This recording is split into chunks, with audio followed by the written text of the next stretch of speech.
So now we start with the female reproductive system. The functional anatomy consists of internal genitalia, which is gonads, ovaries, and duct system, which are vagina, uterus, and uterine tube or fallopian tube. You should be able to trace the anatomical pathway that the sperm and oocyte must travel to meet for fertilization. The pathway, the conceptuous must travel to be implanted. So starting from the ovary is the site of follicular maturation and release of oocyte, that releases ovulation, and secretion of the sex hormone estrogen and progesterone. There is a connective tissue that stabilizes position of ovaries. There are suspensory ligament of ovary that anchors the ovary laterally to pelvic wall. There is ovarian ligament that anchors ovary medially to the uterus. There is meso-ovarium, part of the broad ligament, which connects the broad ligament to the ovary at the ovarian hilum. The ovarian hilum is just like how we had it for the respiratory, is the region where the branches of the ovarian arteries and the veins inner each ovary.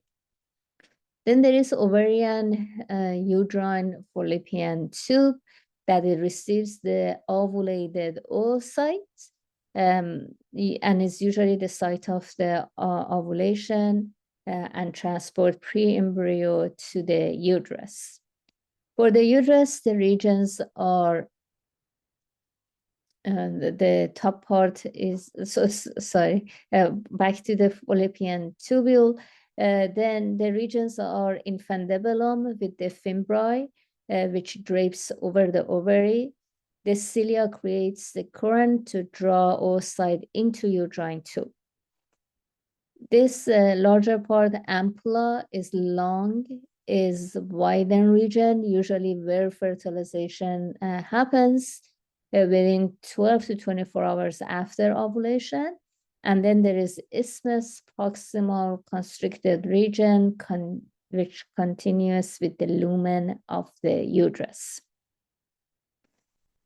What does uterus do? Receive, retain, nourish, fertilize ovum.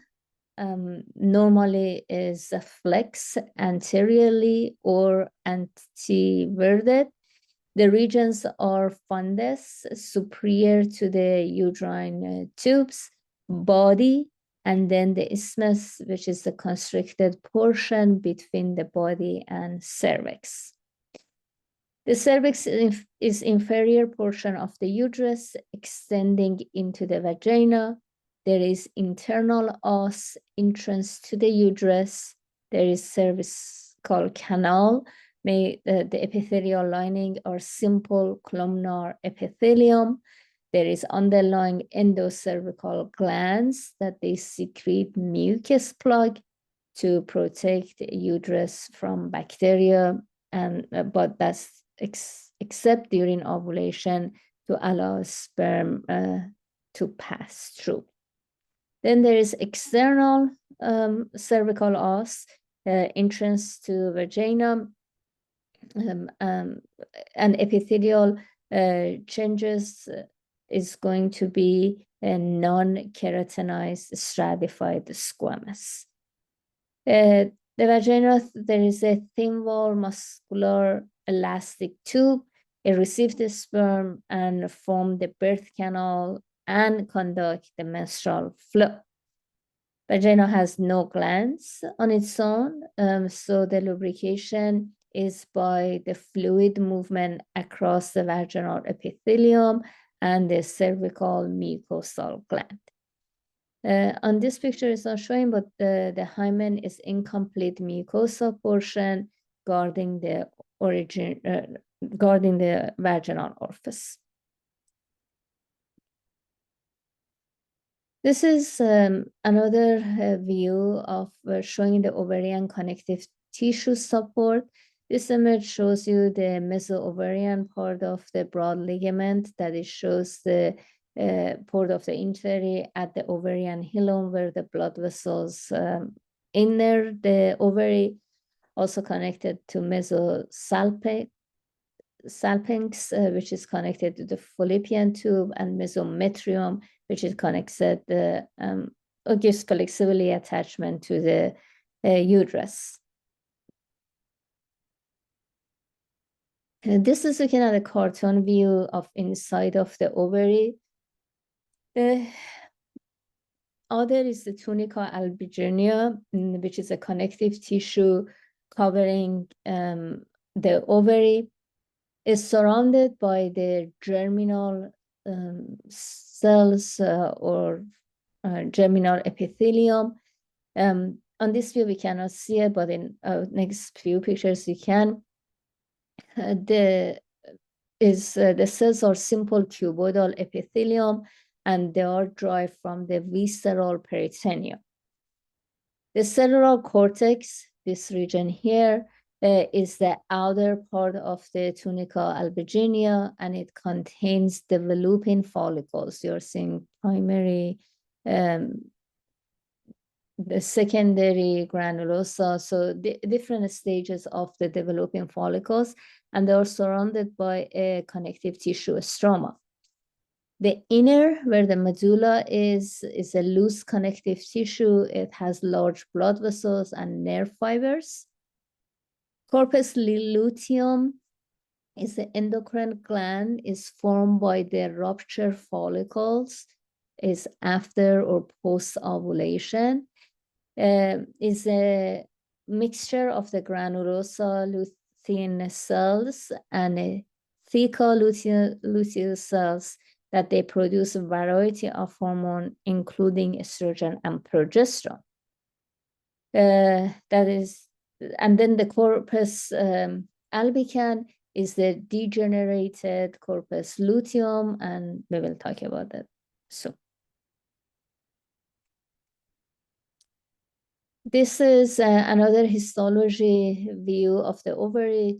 Again, here is showing the tunica albuginea cortex with the follicles in different stage of growth. We see these small lakes here, which is showing the follicles in different stages. Here is more close-up picture separating the cortex from the medulla, and you can tell the cortex is showing so many of the follicles, tunica albuginea being on the most outer. These are the germinal epithelium and many follicles in the cortex. And then another histological view showing again the follicles, nucleus, germinal epithelium, so showing again the follicle, the tunica albuginea. This is showing the corpus luteum versus corpus albicans. So the corpus luteum, you see the granulosa cells are closer to the center and the theca on the outer. And the purple picture is showing the corpus albicans after corpus luteum is gone. Is done, and it gets invaded by fibroblasts. The cell go through autolysis and they become corpus albicans. And here is showing that the corpus luteum that is getting filled with the blood and it forming a clot. This is another view of the comparing the granulosa cell with the theca cells. Again, granulosa cell more in the inner versus the theca lutein more on the outer. Lateral view of the female reproductive. So we saw the anterior view. Here is the ovary, fimbriae of the fallopian tubule. Sorry. Then infundibulum, the wider part, the isthmus is covered. So the follicle travels, if it's fertilized or not, going past through the tubule into the into the uterus. So here comes the uterus, here is the fundus, here is the body and the isthmus. As again, you see here, the perimetrium is the outer, the myometrium is the muscle of the uterus, and the endometrium is the most inner lining, which we will discuss further. As you see, the uterus is posterior to the urinary bladder, is anterior to the rectum. That's why with the pregnancy, the female experience urgency of using the bathroom because of the anti-flex orientation of the uterus and enlargement of it. It applies more pressure on the bladder.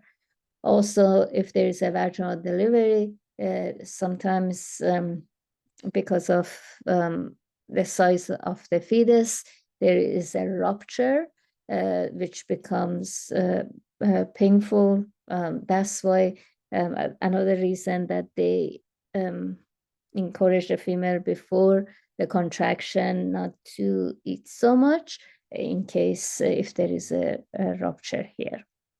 Another things that you notice here, there is a urogenital diaphragm, which connects the wall of the vagina to the rectal canal. That's, and more pictures as we continue. So here is showing the histology of the fallopian tubule. This is the ampulla, which it shows lots of folds, highly folded. They are lined by the simple columnar epithelium. And you will see more in the next picture that it has the lamina propria, and lamina propria. Here is the isthmus of the uterine tubule, again mucosa with the muscle layer. This is more close-up view of showing two different cells. There is the PEG cell, which is the non-ciliated secretory cell. They have microvilli, and they secrete nourish egg, sperm to help the fertilization of the egg. And it thoughts that to contain chemicals that involve a final maturation of the sperm. There is ciliated cells that the cilia helps to propel the oocyte. The muscularis smooth muscle, also they go through the peristalsis contraction to propel the oocyte. And the most outer is the serosa, which is the from the peritoneum. Here is another histology view of the uterine tube, showing you the simple columnar epithelium. Here another, this is a view of the uterine wall or the uterus.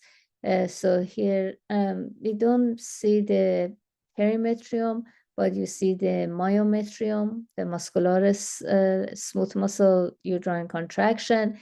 Then there is endometrium with lots of gland, the uterine gland that again you will see more the next few pictures.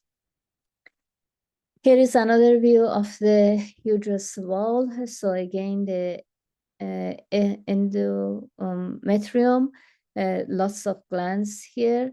The endometrium is in two layers. So the mucosal lining is to support the fertilized egg. First is made up of a simple columnar epithelium, and it does have lamina propria. The simple tubular glands of the uterus, they secrete glycogen to support the early fertilized egg or conceptress. So these UGs that you see, those are the uterine gland that they secrete glycogen. The two layers that I mentioned, one is the stratum functionalis, the closer to the endometrium, and then stratum basalis closer to the muscle. The stratum functionalis or functional zone is thick, is a superficial layer, is the layer that it degenerates and regenerates, and is strictly under the control of the hormones, and it sheds every 28 days. A stratum basalis or basal layer is thin, it's deep layer, and it provides the cell to regenerate a new stratum functionalis after menses. Here is showing again myometrium, endometrium. The stratum basalis is where the spiral arteries are. After that is considered to be the stratum functionalis. Also for the blood vessels, starting from the internal iliac, it branches to uterine arteries, then arcuate arteries within the myometrium. Then we get to the radial arteries that passes through the myometrium into the endometrium, and it gives rise to a stratum a straight artery.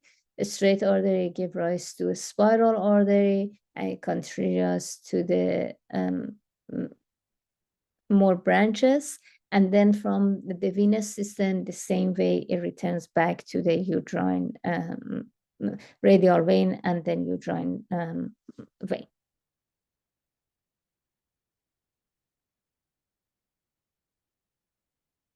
Then here is another histological view of the uterine wall.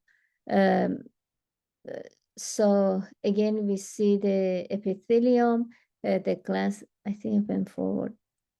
This is the same picture, but on this side is new that we see the uterine gland. Here, more close-up view, you see the endometrium, the uterine gland, the huge lamina propria that it has. Here is the more cartoon view, and just make it easier to see. The functional layer, the stratum functionalis, basal layer is deep. You see the glands more in the basal functionalis. Also the cartoon view, we see the spiral straight and the spiral arteries are in the basal layer, and then their branches is the part that is sheds off during the menstrual cycle. It's in the functional layer, which is under the control of the hormone. This is the histology of the cervix. Looking at here is the external os, stratified squamous epithelium. This is the endocervical. Then here is all the connective tissues. This is the smooth muscle part of the cervix, which is thin. Again, more connective tissue here.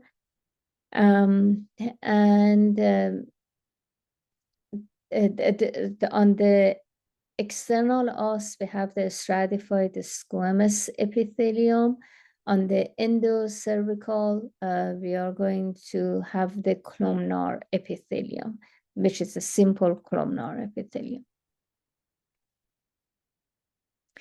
This is the histology of the vaginas. Again, the stratified squamous epithelium, lamina propria, and the muscle.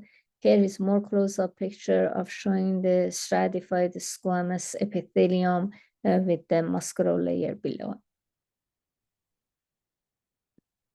The external genital, there is mons pubis, which is the fatty tissue overlying the pubic symphysis.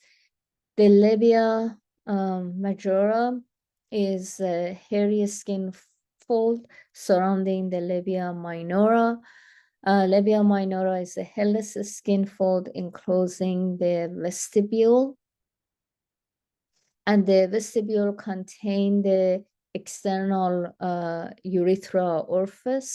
It contains the vaginal orifice and opening of the greater vestibular gland.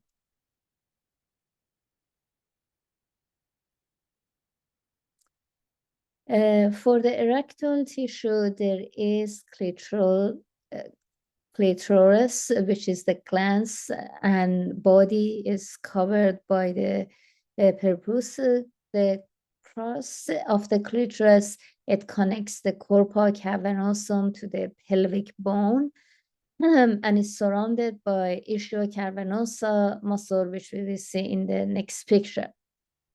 The ball of the vestibule is analogous to the bulb of the penis. Corpus spongiosum is surrounded by bulbospongiosus muscle, which you will see in the next picture, and may increase the friction between the vaginal wall and penis and help to compress the urethra.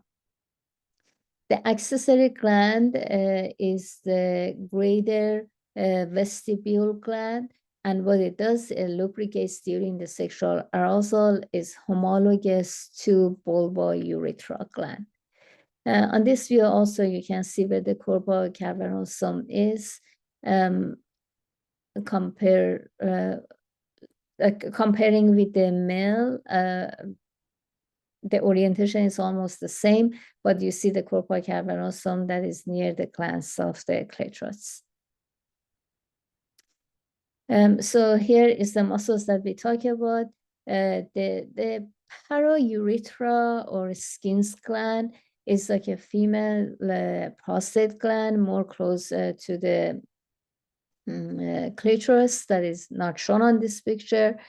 But we can see it on anterior wall of the lower vagina, and that drains into the urethra, and then near the urethra opening, again, it resembles, thought to be as a prostate gland. Its composition, there is some secretion during the orgasm. Mammary glands are glandular tissue, but they are modified sweat gland. There is 15 to 25 lobes surrounded by adipose tissue separated by the interlobular connective tissue, forming a suspensory ligament and attached to breasts, to muscle, fascia, and skin. These lobules consist of the glandular alveoli, just like the alveoli of the lung, and they produce milk during lactation. There is secretory epithelial cells, or that they secrete milk. Again, not shown here, we see the next picture. But there is a myoepithelial cells also that's in the next slide, that it moves the milk along the duct. But here we are seeing the lactoferous duct and lactoferous sinus. The lactoferous or milk duct, it conducts the milk from this alveoli through this lactoferous sinus to the nipple. Distal end is kind of widened, that is known as the lactiferous sinus.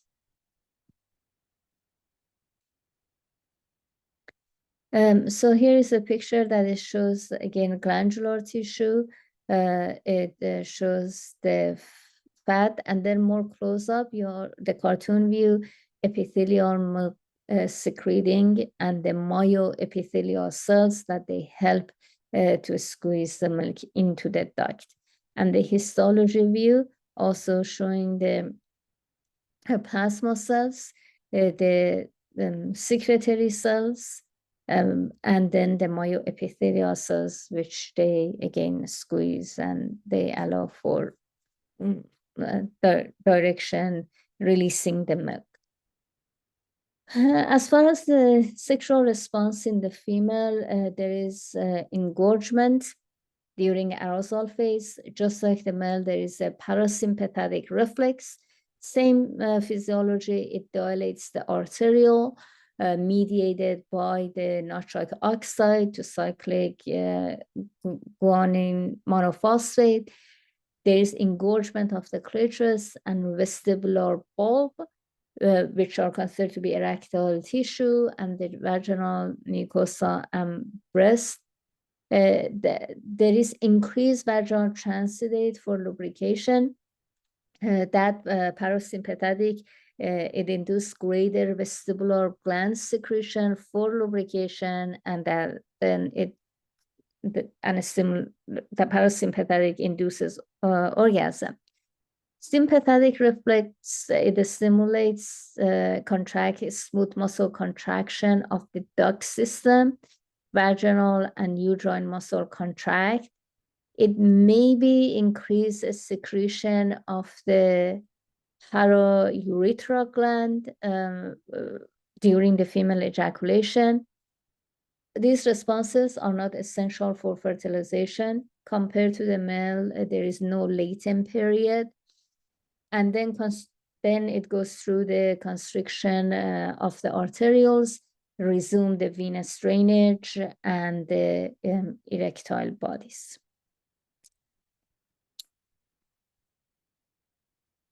Now, as we looked at the spermatogenesis, now we look at the oogenesis and follicular development.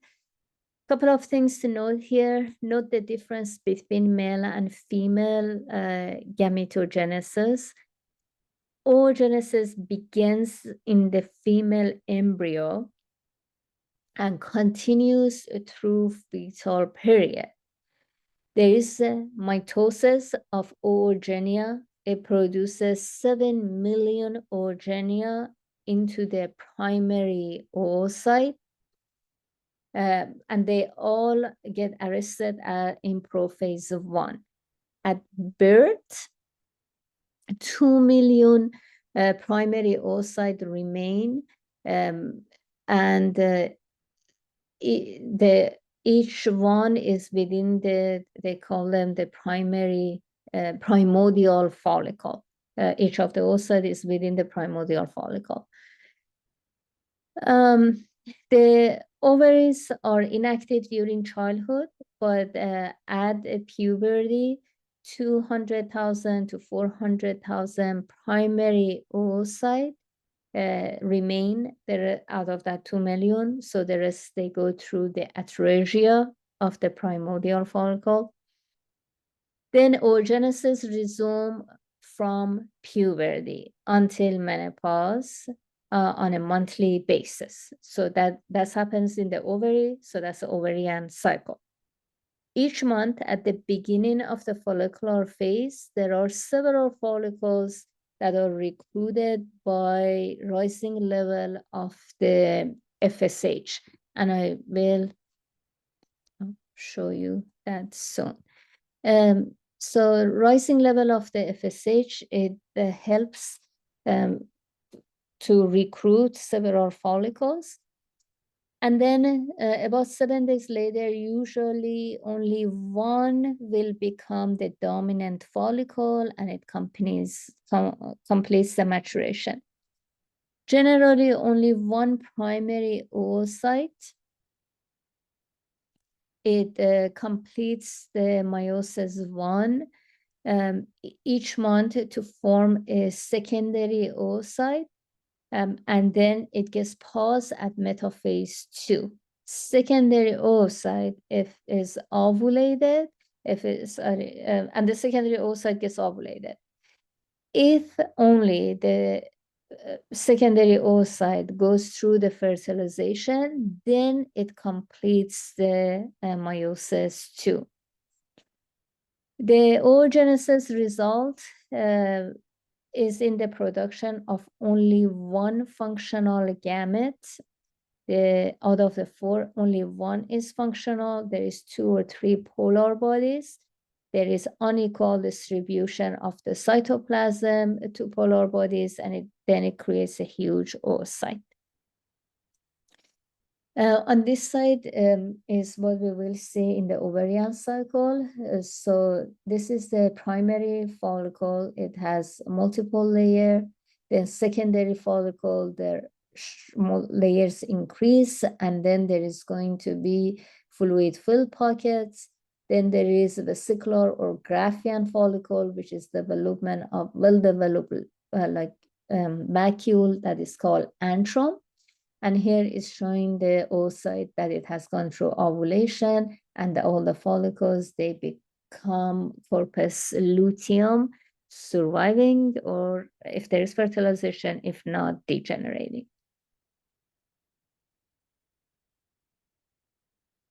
Here again is showing the stages of the oogenesis as relate to the follicular development. The primordial follicle is a primary oocyte and the follicular cells, which are the simple squamous around it. Each month from puberty to menopause, FSH is going to stimulate a few of these primordial follicles to mature and become primary follicles.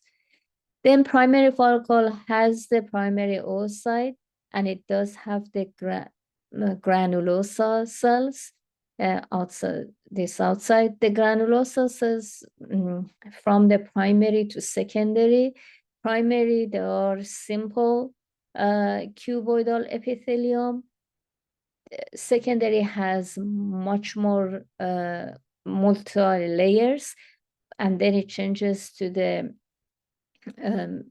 stratified cuboidal epithelium. So from the simple to the stratified, although the primary follicle, it does have a few layers. Then on the secondary epithelium, as it's stratified, there are, besides the granulosa cell that is closer to the oocyte, around the oocyte, there is zona pellucida, which is this is a layer of the glycoprotein, is formed by the oocyte and the granulosa cells that are around it. Then there is a theca internal on the outer, internal closer to granulosa cell, and the theca external that all of them is surround the follicle. This secondary follicle, we are seeing that the fluid is developing. More obviously, you see that on the early vesicular follicle, that this fluid or fluid-filled sacs are developing. This follicular fluid, they all aggregate to form antrum, which we see it here in the mature Graafian or vesicular follicle. There is again primary oocyte, there is granulosa cell, there is complete antrum, and the follicle began to bulge from the surface of the ovary as the ovulation nears. Then usually only one secondary follicle, perhaps the one that is most sensitive to FSH, will reach this stage, and within few days of the ovulation. The luteinizing hormone is surged in the middle of the cycle, and what that does, it stimulates ovulation, and it stimulates the primary oocyte to complete meiosis 1 just before ovulation. Then there is ovulation, which it releases the secondary oocyte. This secondary oocyte is going to be covered by the corona radiata, and it does get received by the fallopian tube. Notice that the secondary oocyte completes meiosis 2 and becomes ovum only if it is fertilized. Then there is this rupture follicles, they become corpus luteum, as we see here, corpus luteum. They go under the stimulation of luteinizing hormone, they become corpus luteum. This is a histology of the ovarian cycle, showing the tunica albigena. Here is showing the primordial follicle in different stages. Primary, you see lots of primary oocyte here. And then, of course, the stroma and the corpus luteum is shown here. This is another view, more close-up view of one of the cell, the primary oocyte with zona pellucida. These are the granulosa cell. There is the theca internal and the theca external. The theca cells and granulosa cells, both of them, they have receptor for estrogen and progesterone, as we will see, as we already talked about it. And we will see that in the ovarian cycle and soon in ovarian cycle and the endometrial cycle. Here is another view showing you the zona pellucida, granulosa cells, again, tunica, theca internal with the theca external. Again, another view of showing the corna radiata with the granulosa cells with the theca internal and external. This is showing the mature Graafian cell, which the primary oocyte with the corpora radiata is getting expelled from the ovary. This is the antrum. Again, here, more close-up view of the primary oocyte with the corna radiata around it. Then the granulosa cells and the theca and theca external. But this is a part that the corna radiata with the oocyte, they get separated from all these follicles and they leave the ovary to the fallopian tubule. So now we get to the ovarian cycle and the hormonal contract, which is very important. There are two cycles, ovarian cycle and the endometrial cycle. So ovarian cycle is made of two consecutive phases. One is the follicular phase, and then the other one is the luteal phase. Follicular phase, it takes about 14 days, day 1 to 14. It could vary between 7 to 26 days. This is, the name is follicular phase, so it's the phase that the follicles grow. Luteal phase is day 14 or after ovulation to 28, post-ovulatory, and this is where we have the corpus luteum activity. So in the follicular phase, what happened? The gonadotropin releasing hormone level, it stimulates rise of the LH and FSH. So gonadotropin releasing hormone increases, it increases the LH and FSH release. FSH stimulates granulosa cell. They target granulosa cell for follicular development.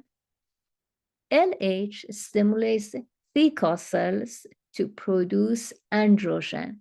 And then that androgen is converted to estrogen by the granulosa cell. Relatively low estrogen, there is low estrogen level.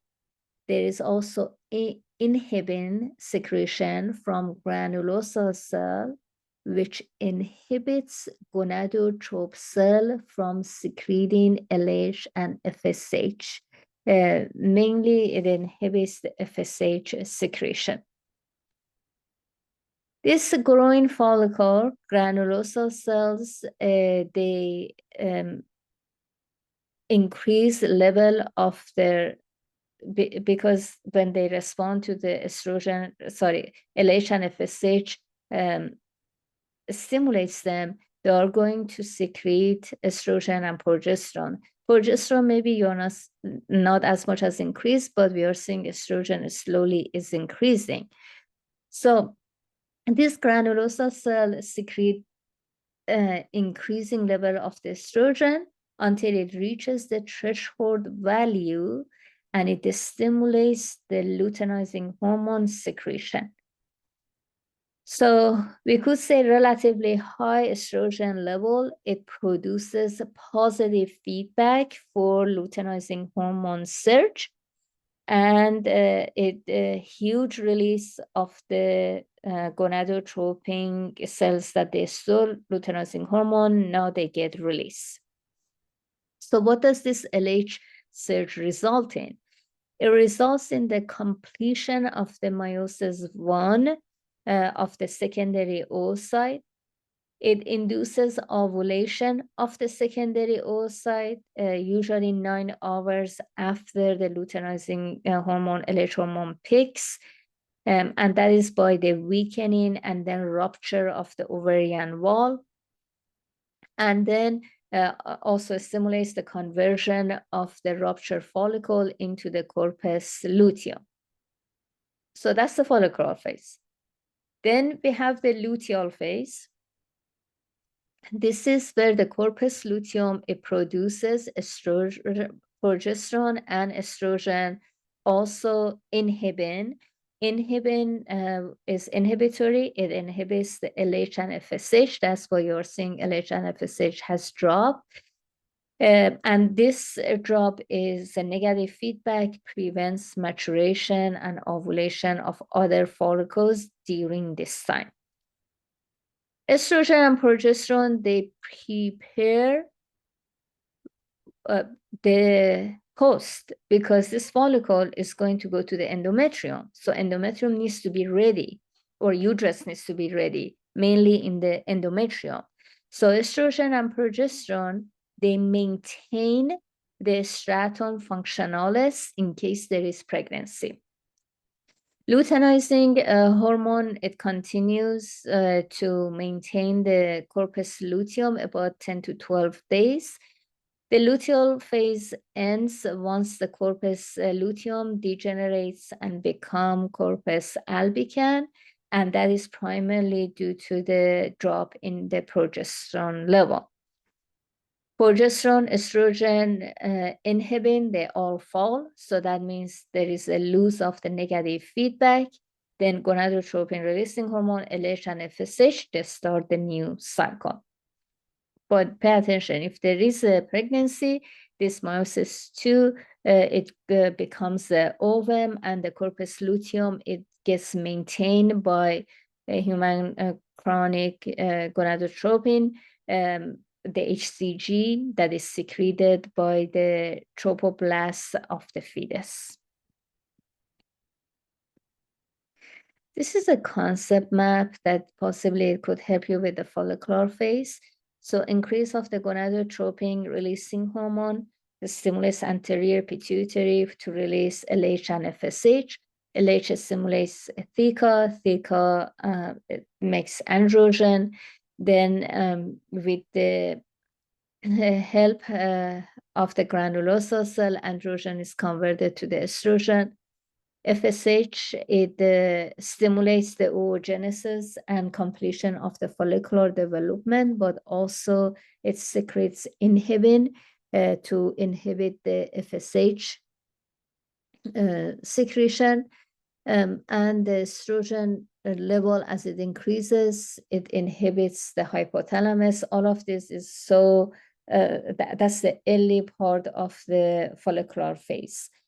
But once the ovulation happens, the granulosa cell continue to make estrogen. They actually give a positive feedback, which increases the LH and FSH. Near ovulation, this happens, that the estrogen from granulosa cell, it increases, which all of a sudden it causes the surge of the LH for ovulation to happen. And once ovulation happens, this cycle is stopped and LH and FSH drops in the luteal phase. This is at the luteal phase. The gonadotropin releasing hormone, as it decreases, LH and FSH secretion are continued, to maintain the corpus luteum. Corpus luteum makes the progesterone and estrogen to continue maintaining the endometrial wall.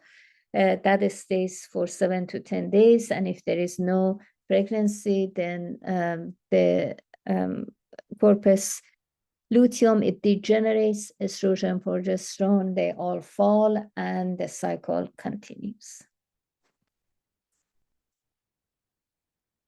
Now we look at the menstrual cycle or the uterine cycle. On the top is showing you the ovarian cycle, which you can continue comparing while you are reading or studying the uterine cycle.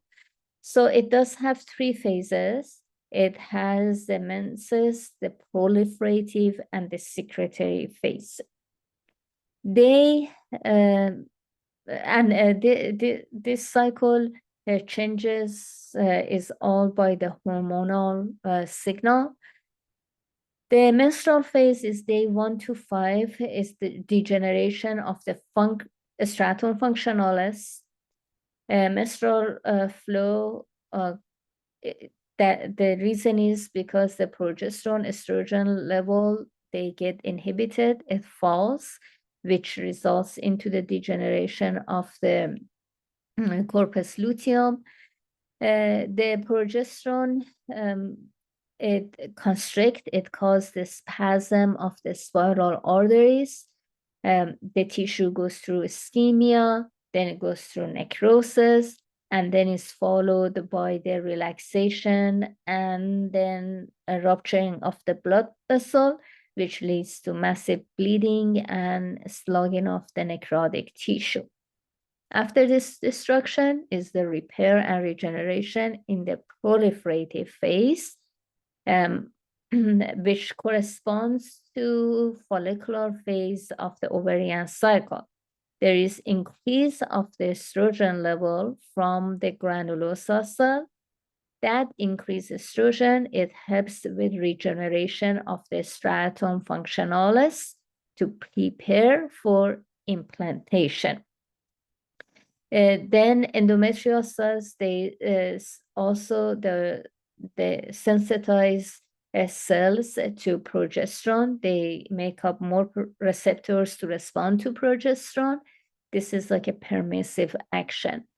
The cervical mucosa becomes thin to facilitate the entry of the sperm. Then there is a secretory phase, which corresponds to the luteal phase of the ovarian cycle. It continues the preparation for possible implementation. There is progesterone, there is estrogen to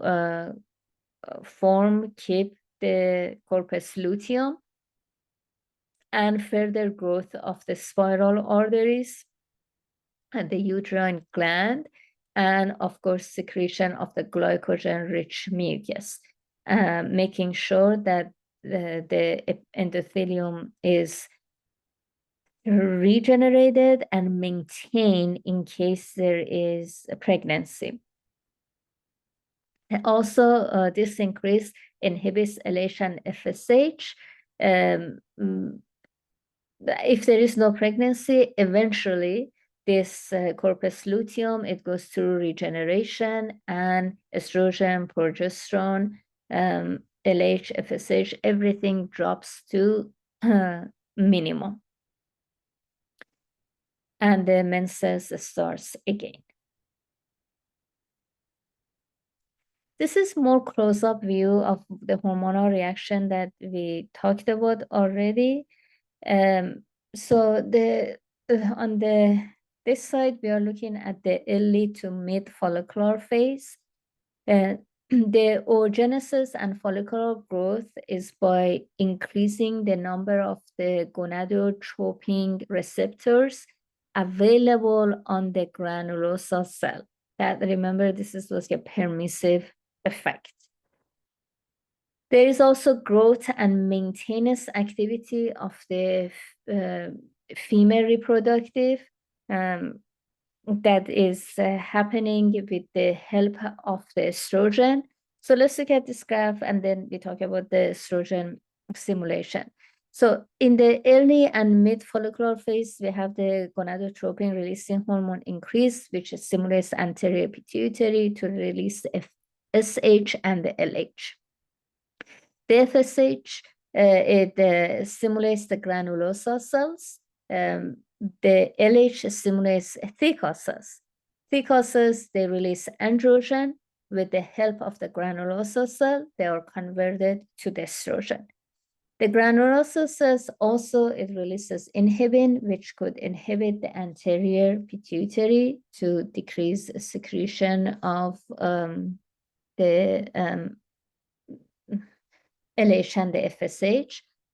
The estrogen also, when the estrogen is too much, it can have a negative effect to inhibit the secretion of the hypothalamus and the anterior pituitary, specifically FSH.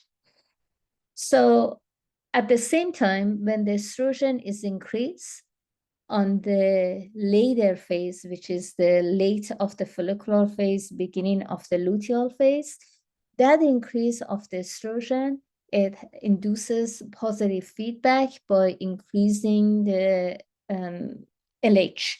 So LH all of a sudden is surge, and that surge, it leads to ovulation, which the primary oocyte with the corna radiata is rupture the wall of the ovary into the fallopian tube. And also is showing here that the remaining, the follicles, the corpus luteum, it continues to make the estrogen, progesterone, and inhibin, which decrease the gonadotropin releasing hormone and the LH and FSH, making sure no other follicle goes through the ovulation through this phase until a few days later, if the corpus luteum, if the egg is fertilized, it continues to operate. If not, it becomes corpus luteum. I want to talk about the estrogen and progesterone also. And then we look at this histology of the uterine. The estrogen, as we already saw, when it comes to oogenesis and follicular growth, the estrogen, it stimulates increasing the number of the gonadotropin receptors on the granulosa cell. It also helps with the growth and maintenance of the activity of the female reproductive tract. It also helps with the growth and body anabolic early effect, followed by the early closure of the epiphyseal plate. It helps with the secondary sexual characteristics, like the growth of the breasts, female fat distribution at hip and breast, and feminization of pelvis. Progesterone, it regulates the uterine cycle along with the estrogen.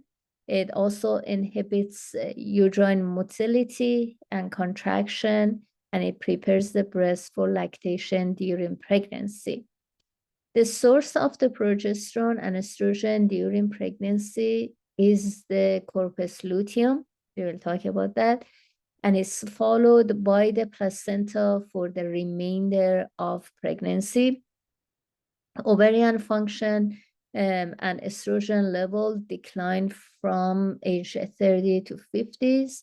And then menopause is the cessation of the ovulation and menstruation, occurs between age 45 to 55. This is showing last slide histology of the uterine cycle. Again, here are showing the endometrial gland. Endometrial cavity is here. This is the basal layer, and here is the functional layer. This next picture is looking at the functional zone, which there is lots of gland part of the endometrium versus the basal layer closer to the myometrium. This is looking at the myometrium, where the smooth muscles are. This is looking, the first A is menses, which you see is lesser pink. It doesn't seem to be intact. Then we are looking at the proliferative phase, which lots of seems to be well mature. There is lots of endometrial gland for the proliferation, as the proliferation of the follicles are taking place. The secretory phase, as is seen here, this is at secretory phase, but is looking at the again endometrium, where we are seeing that the glands are getting darker, the glands are getting more stretched out, they are getting more connected to each other. And then at the menses phase, the cartoon shape is showing at the functional layer, where the bleeding it takes place, but the spiral blood vessels are intact. And again, bigger view of looking at the secretory phase, where the blood vessels, the spiral blood vessel is intact. The functional layer blood vessels are intact, maintaining the endometrium in case there is a case of the fertilization. Good luck studying, and let me know if you have any questions.